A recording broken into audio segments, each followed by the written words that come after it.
El silbato final siempre suena fuerte, pero lo que verdaderamente cambia el fútbol suele ocurrir después, cuando los estadios se vacían, cuando las luces se apagan, cuando los contratos se guardan en un cajón y los expedientes comienzan a hablar. Bienvenidos a Después del Silbato, un espacio donde las historias del fútbol no se cuentan desde el gol, sino desde sus consecuencias.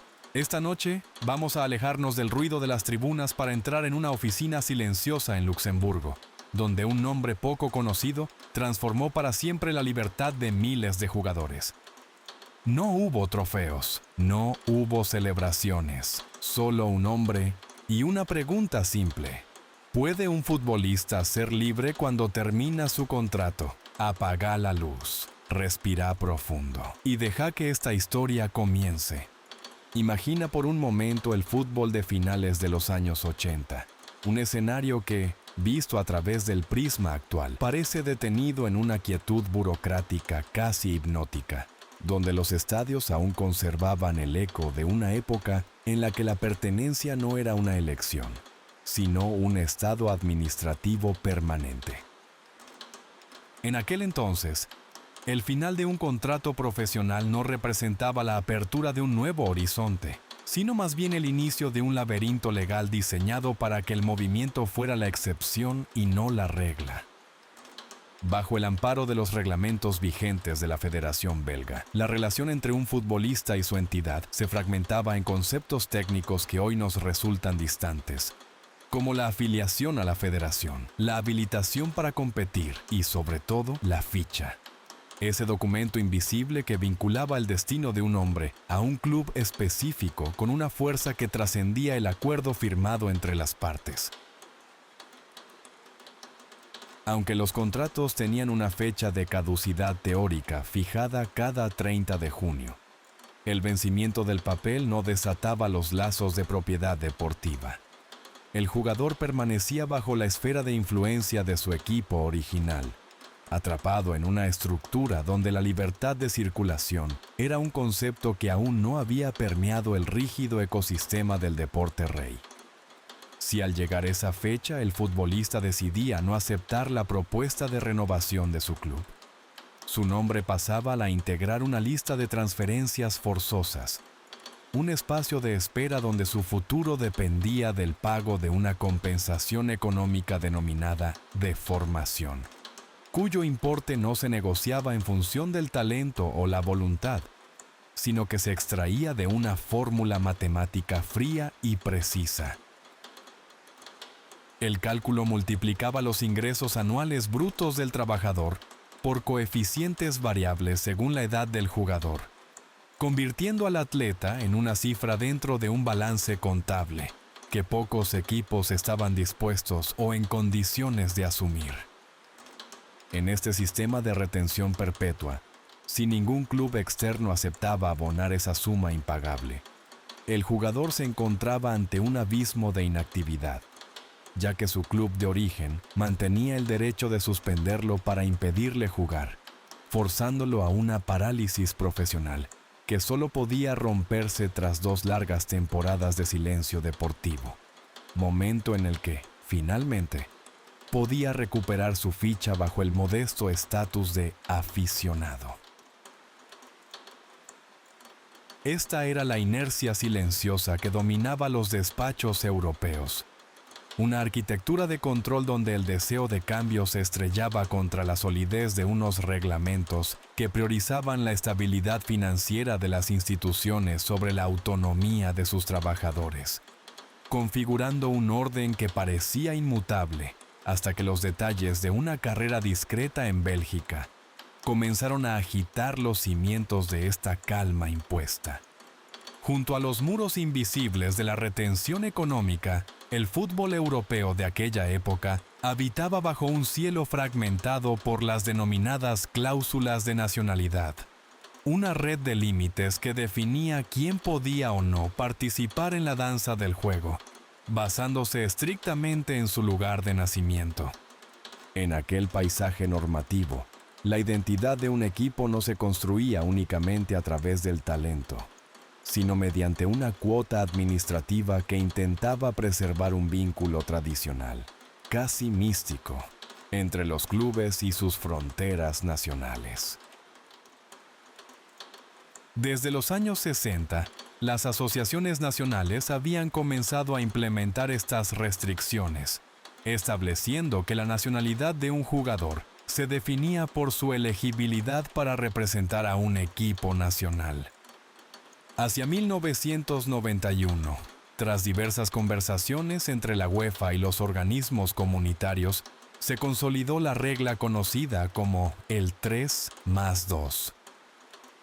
Bajo esta premisa, cada club tenía permitido alinear en los partidos oficiales de sus campeonatos nacionales a un máximo de 3 jugadores extranjeros, sumando a ellos otros 2 que hubieran jugado de manera ininterrumpida durante 5 años en el país de la asociación correspondiente, 3 de los cuales debían haber transcurrido en categorías juveniles.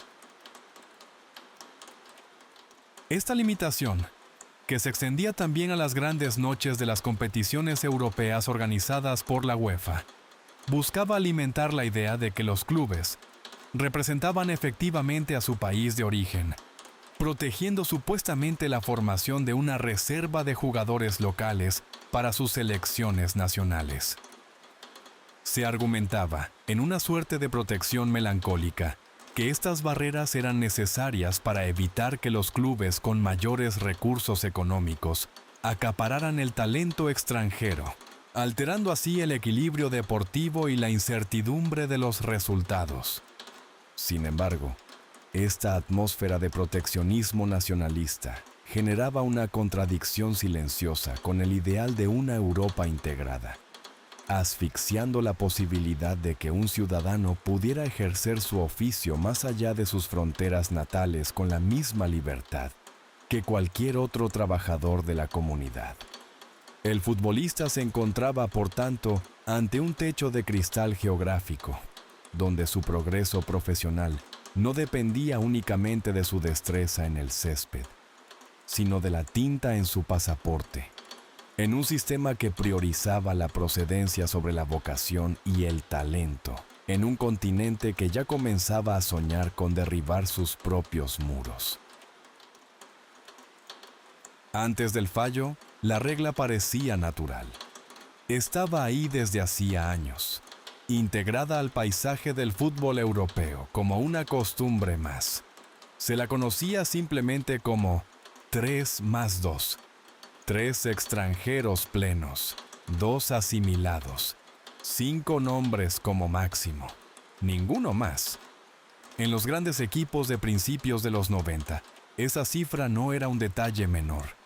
El Milán de Fabio Capello reunía talento internacional de primer nivel. El Barcelona de Johan Cruyff combinaba figuras locales con jugadores llegados de otras ligas europeas. Pero cada convocatoria obligaba a una elección silenciosa.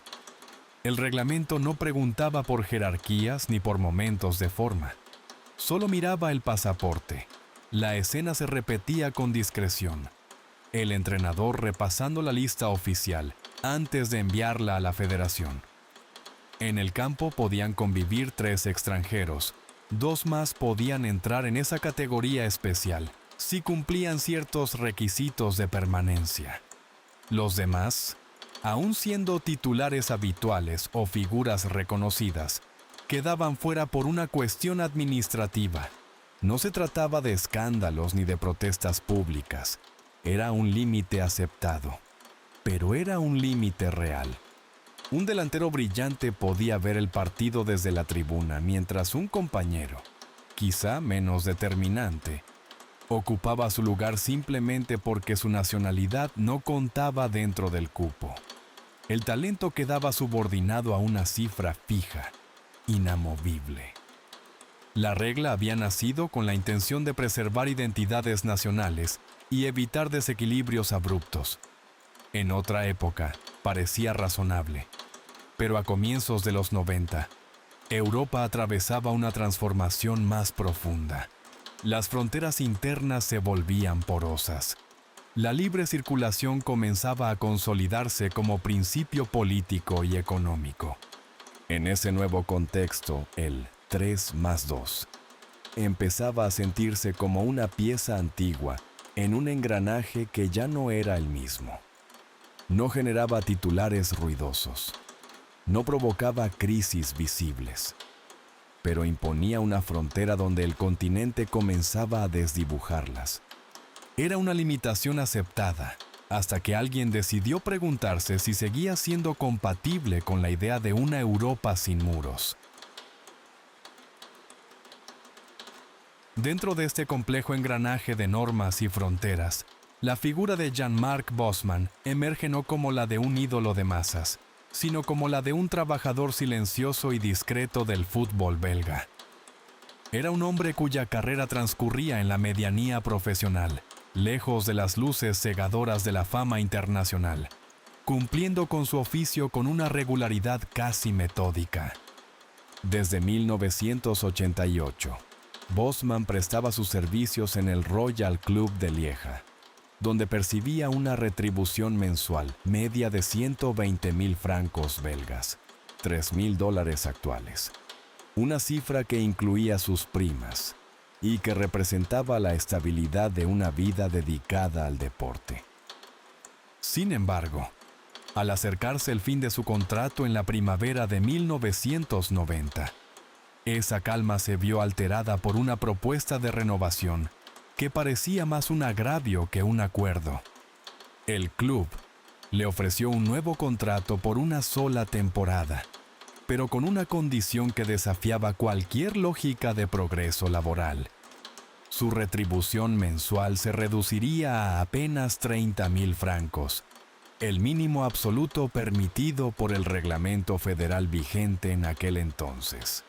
Esta drástica poda salarial, que representaba una disminución del 75% de sus ingresos, colocó al jugador frente a una encrucijada, donde su dignidad profesional pesaba más que la inercia del sistema. Al negarse a aceptar semejante retroceso, la maquinaria administrativa de la federación activó sus protocolos de control, y Bosman fue inscrito inmediatamente en la lista de transferencias. Para complicar aún más su horizonte, se le asignó un valor de compensación por formación de 11.743.000 francos belgas, $250.000. Una suma tan elevada que actuaba como un muro invisible para cualquier otro equipo interesado en sus servicios.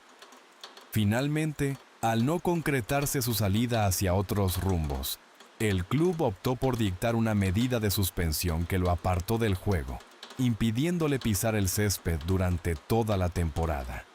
Así, aquel peón anónimo de Lieja se encontró atrapado en una parálisis forzada, sin imaginar que su resistencia ante esa injusticia económica estaba a punto de convertir su conflicto individual en el primer acto de una transformación que redefiniría para siempre el significado de la libertad en el fútbol europeo.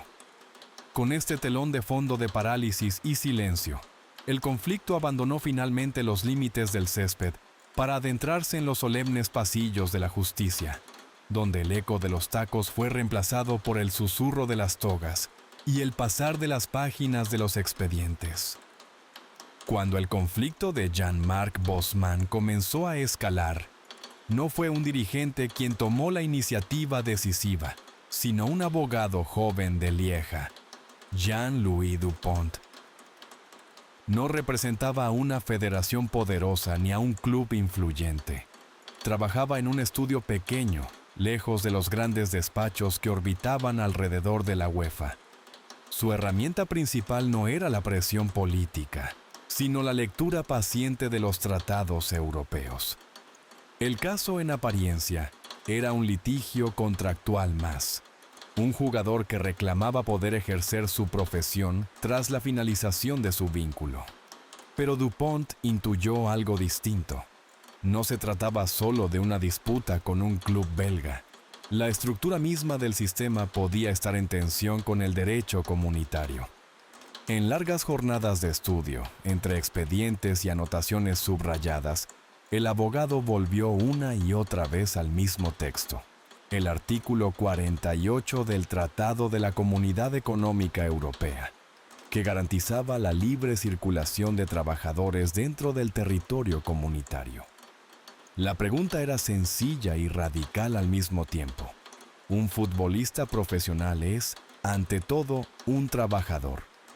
Si la respuesta era afirmativa, entonces las restricciones que impedían a Bosman firmar libremente tras el vencimiento de su contrato podían vulnerar un principio fundamental del derecho europeo. El argumento parecía casi demasiado directo. Durante años, el deporte había sido tratado como un ámbito particular, con reglas propias, parcialmente aislado de la lógica económica general. Sin embargo, los jugadores cobraban salarios, firmaban contratos, prestaban servicios remunerados, operaban dentro de un mercado. Dupont construyó su estrategia sobre esa evidencia elemental. No intentó dinamitar el sistema desde afuera.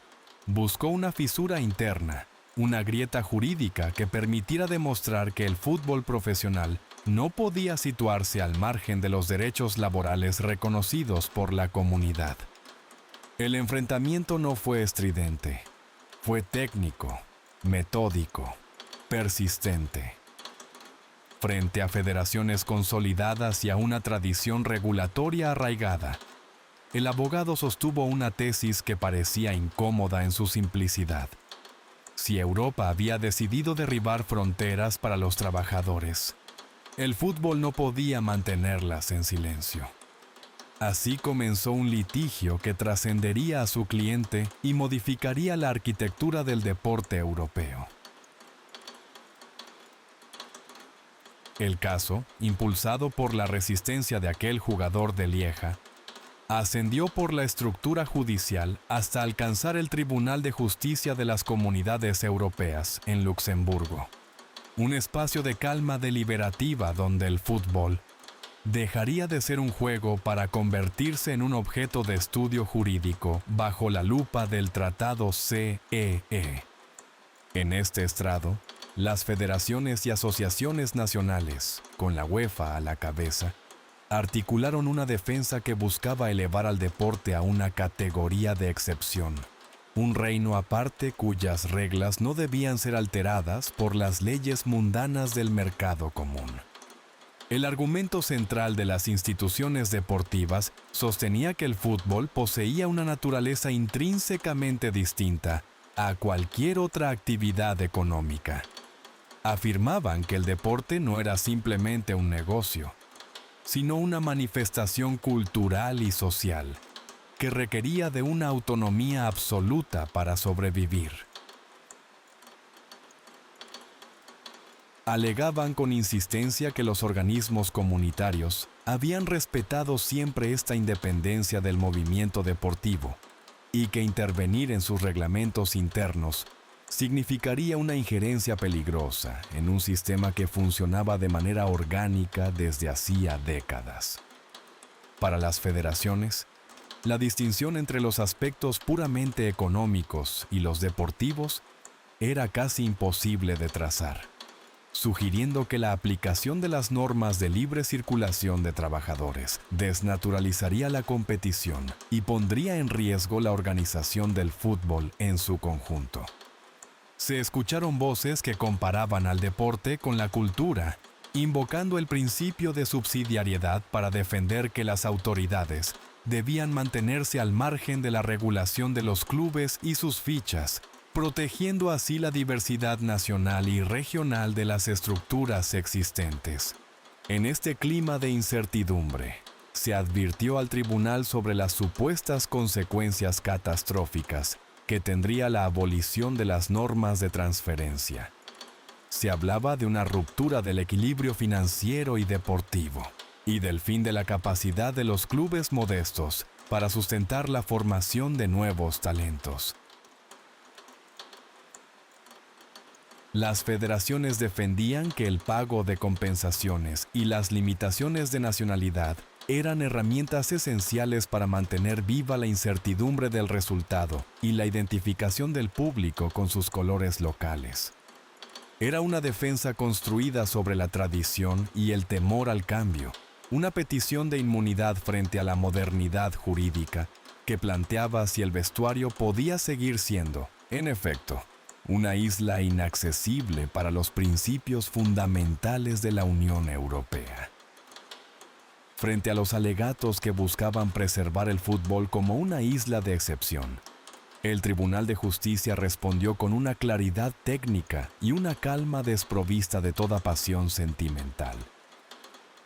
En el silencio de la sala, las palabras del fallo actuaron como un bálsamo de realidad legal, recordándoles a las instituciones deportivas que, por encima del fervor de las gradas, rigen principios universales que no admiten fronteras artificiales.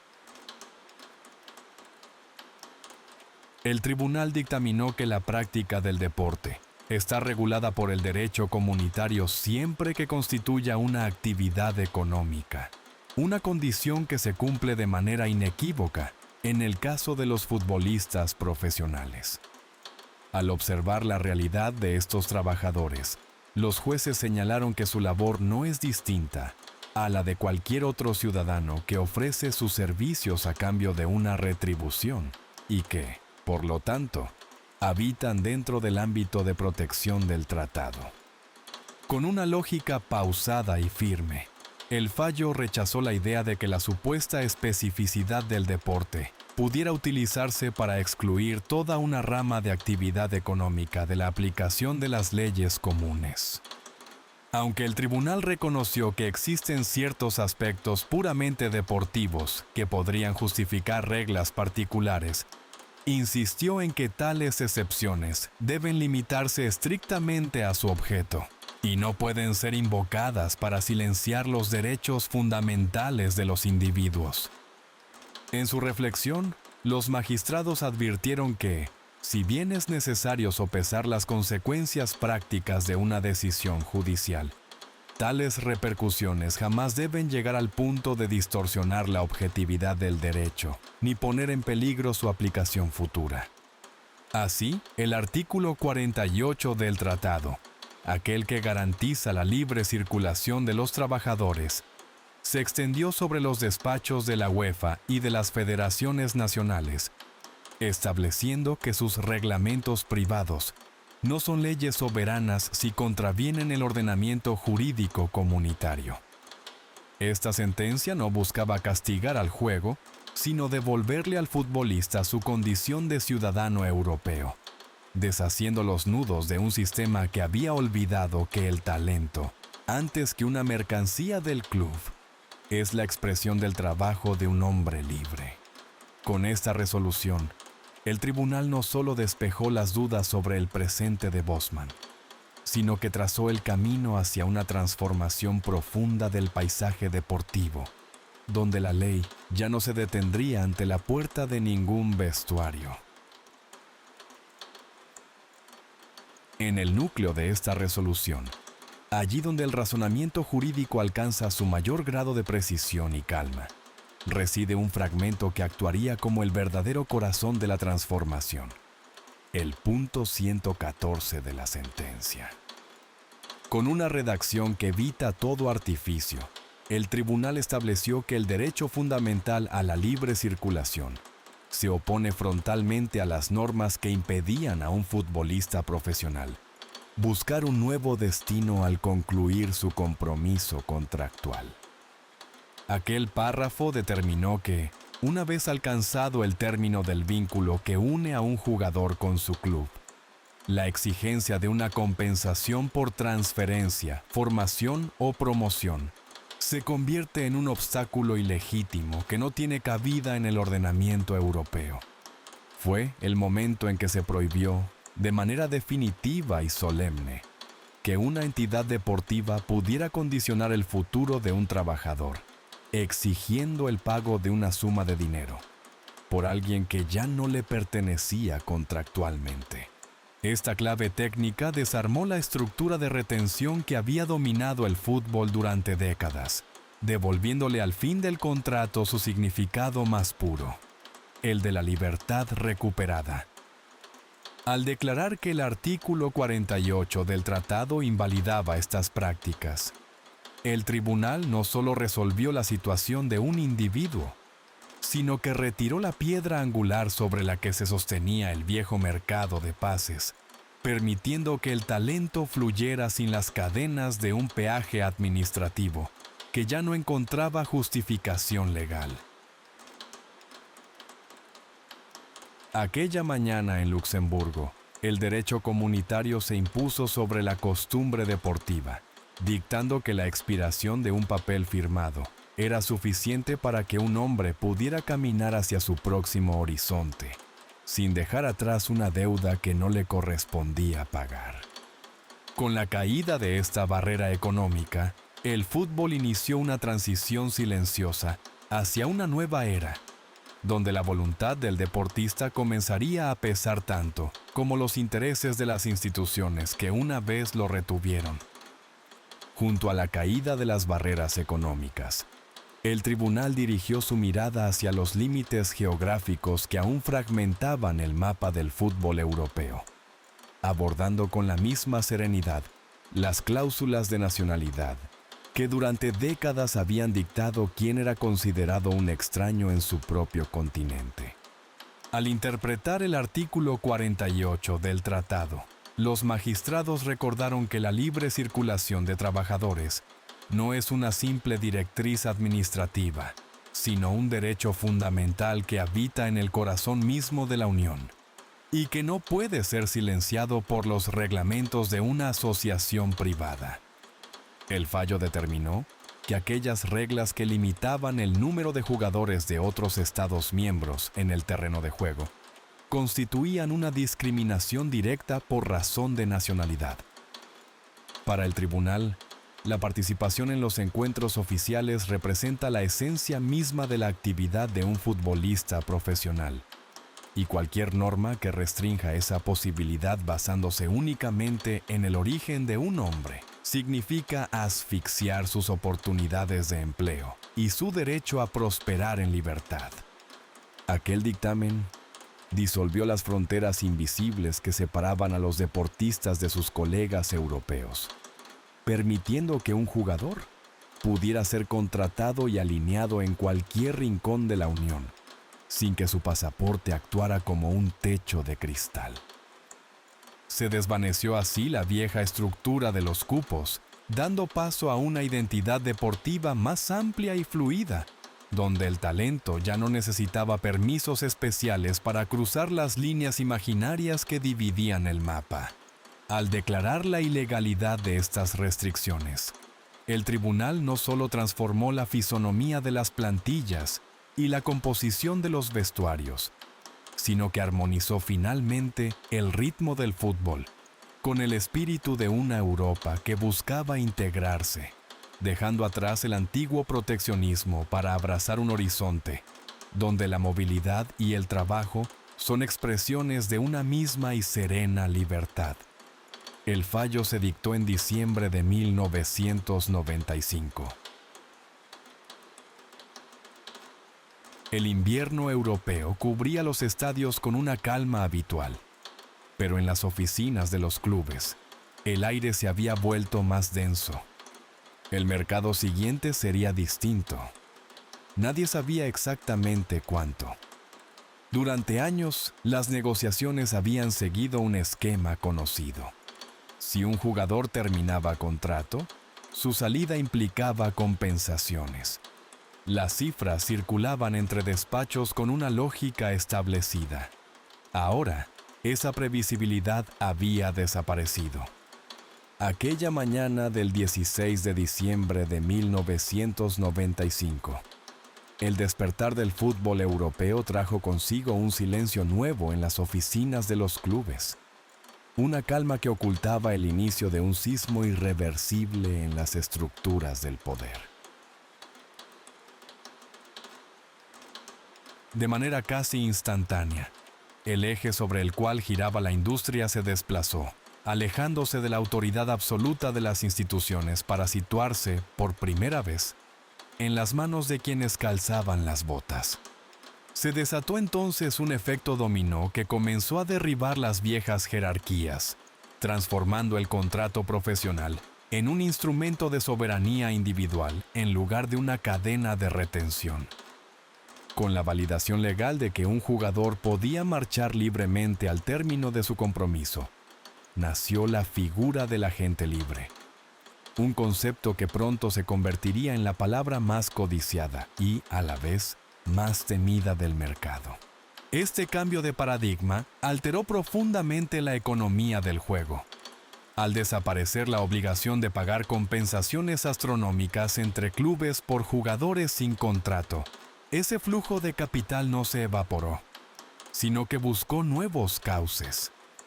El dinero que antes se destinaba a los despachos de los equipos de origen comenzó a transformarse en primas de fichaje estratosféricas, sumas directas que los clubes ofrecían ahora a los deportistas para seducirlos y asegurar su talento en un escenario de competencia abierta.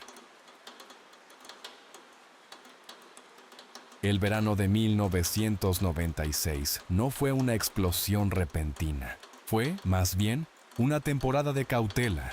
Los directivos revisaban contratos con atención renovada. Se analizaban fechas de vencimiento con otra mirada. El tiempo, que antes parecía un detalle administrativo, se transformó en una variable estratégica. Los clubes formadores comenzaron a preguntarse qué ocurriría si sus jugadores más prometedores decidían no renovar. Las instituciones más poderosas observaban con interés las nuevas posibilidades. Entre ambos extremos, el sistema intentaba adaptarse sin perder equilibrio. En los vestuarios, la libertad era una idea reciente.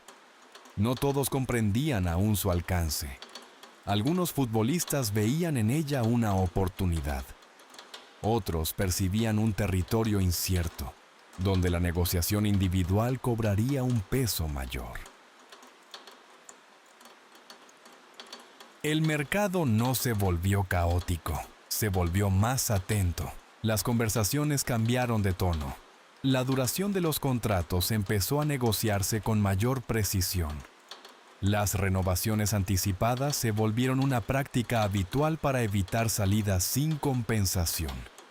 El margen de decisión del jugador, silencioso hasta entonces, adquiría relevancia real. No hubo un día exacto en que el sistema mutó por completo. Fue un desplazamiento gradual, casi imperceptible, pero constante. La arquitectura del fútbol europeo comenzaba a reorganizarse alrededor de un principio nuevo. El final del contrato significaba libertad efectiva. El verano pasó sin escándalos históricos ni titulares estridentes, pero algo había cambiado de manera irreversible. El equilibrio anterior ya no existía, las reglas seguían escritas, los campeonatos continuaban. Los estadios se llenaban como siempre. Sin embargo, bajo esa superficie familiar, el suelo se había movido y el continente futbolístico empezaba a caminar sobre una estructura distinta, aún en proceso de comprender todas sus consecuencias. En esta nueva penumbra de negociaciones, emergió con fuerza renovada la figura del representante, el arquitecto de estos nuevos puentes entre ciudades y ligas, cuya influencia creció a la sombra de los contratos hasta volverse omnipotente.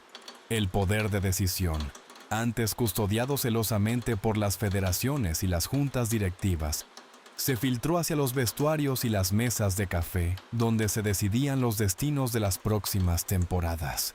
Fue el inicio de una era de movilidad constante y salarios al alza, donde la lealtad a unos colores comenzó a convivir con la lógica de la oferta y la demanda, configurando un mercado global que ya no reconocía dueños, sino acuerdos temporales entre hombres libres. Mientras el mapa del fútbol se redibujaba con trazos de opulencia y ambición, la libertad recién conquistada empezaba a dictar un ritmo frenético que contrastaba con la quietud de los antiguos reglamentos, marcando el pulso de una revolución que apenas estaba comenzando a dar sus primeros pasos. En paralelo, un silencio espeso comenzó a rodear la figura de Jan-Marc Bosman. Aunque los tribunales de Luxemburgo le habían restituido su condición plena de trabajador, su regreso al circuito profesional nunca fue sencillo.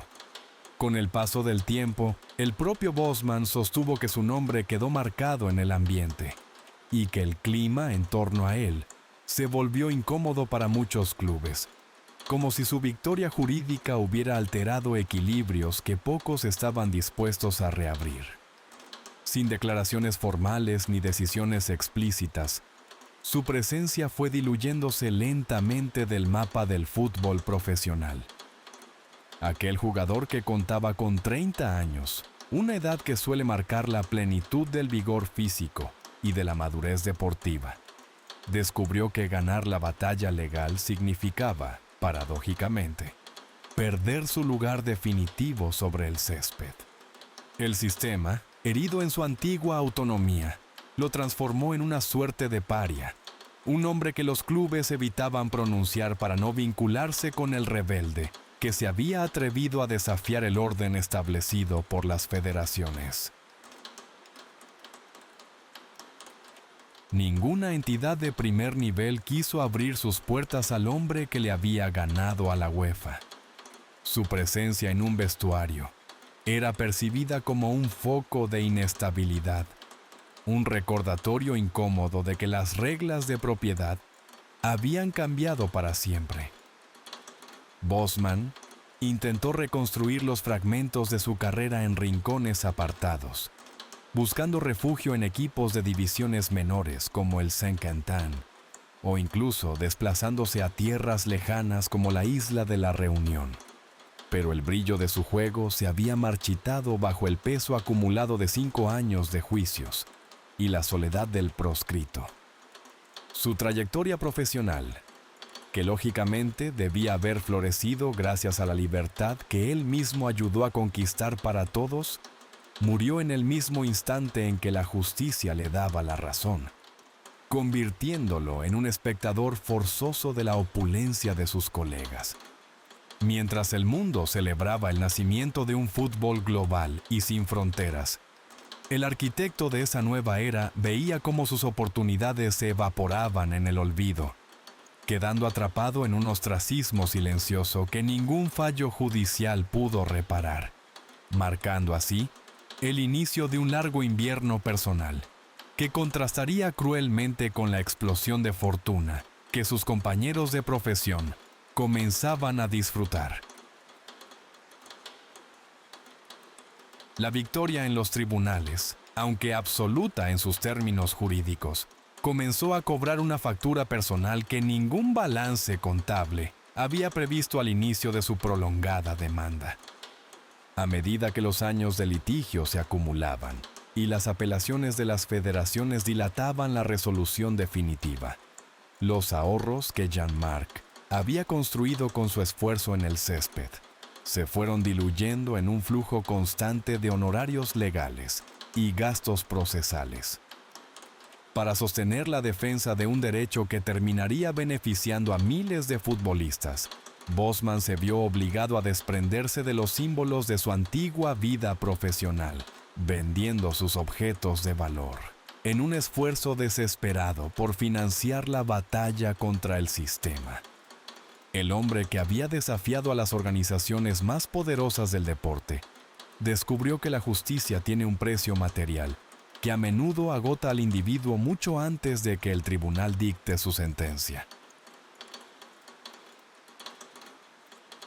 Al final de este largo camino, mientras el resto del continente despertaba a una era de opulencia, con contratos multimillonarios y traspasos libres de cargas gracias a su lucha, Jan-Marc volvió a depender económicamente de su familia. Fue un exilio doméstico y silencioso, donde la austeridad de un espacio improvisado reemplazó definitivamente al rugido de los estadios, marcando el inicio de una etapa de estrechez económica y aislamiento social. En esa penumbra, dependiente de una pensión mínima y de la asistencia social, observaba desde la distancia cómo su apellido se transformaba en una ley que enriquecía a otros, mientras él pagaba con su propio patrimonio el coste íntegro de la libertad de sus colegas. La paradoja de su destino se cerraba con una ironía amarga. El arquitecto del libre mercado futbolístico terminaba sus días profesionales, sin recursos para su propio sustento, convertido en un mártir de un sistema que lo reconoció en el papel, pero lo ignoró en la vida real. Aquella soledad se convirtió en la sombra constante de un hombre que, habiendo roto las cadenas de toda una industria, permanecía inmóvil mientras el mundo que él había cambiado seguía girando con una velocidad que ya no podía alcanzar. El presente de Jan-Marc Bosman se despliega hoy bajo una luz tenue, en una dimensión muy distinta al brillo y la opulencia que su lucha ayudó a liberar en el fútbol europeo. En la calma de su retiro forzado, el antiguo jugador de Lieja vive con ingresos sociales modestos, muy lejos de las cifras astronómicas que hoy mueve el mercado de fichajes que él mismo transformó. Esta precariedad económica es solo la superficie de un invierno interior, mucho más profundo, marcado por el peso de los años en los que el silencio del sistema se transformó en una carga emocional difícil de soportar.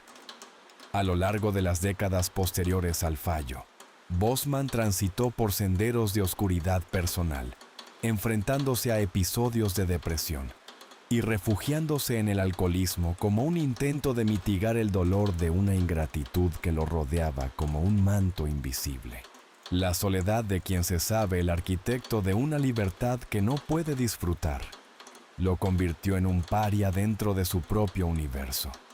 Un hombre que observa desde la penumbra cómo el deporte que amaba y al que entregó su carrera se transformaba en una industria global que prefiere ignorar su rostro para no recordar el precio de su propia transformación.